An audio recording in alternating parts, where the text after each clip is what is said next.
waxaan idiin soo gudbinaynaa qofka ugu xoolo badan dunida, qofka shanaad ee ugu xoolaha badan dunida. magaciisu waa Amancio Ortega, wuxuu ka soo jeedaa dalka Spain, wuxuuna haystaa 64.5 bilyan. qofka afraad ee ugu xoolaha badan dunida, magaciisu waa Warren Buffett, Mareykanka ayuu ka soo jeedaa, 72.7 bilyan ayuu haystaa. qofka saddexaad ee ugu xoolaha badan dunida, magaciisu waa Carlos Slim Hello, Mexico ayuu ka soo jeedaa, 77.1 bilyan ayuu haystaa. qofka labaad ee ugu xoolaha badan dunida, magaciisu waa Bill Gates, USA ama Mareykanka ayuu ka soo jeedaa, 79.2 bilyan ayuu haystaa. mataqaan qofka koowaad ee ugu xoolo badan dunida? waa qofka Allah subxaanahu wa ta'ala haleelsiiyo tukashada labada ragcadood ee sunnada ah ee ka horreeya salaada fajr.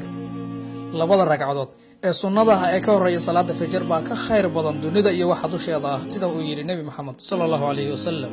waa walaalkiin Axmed Xujaale oo idin leh u degdega khayrka. fadlan sii faafi fariintan oo gaarsii walaalahaaga. jasaakallahu khayra.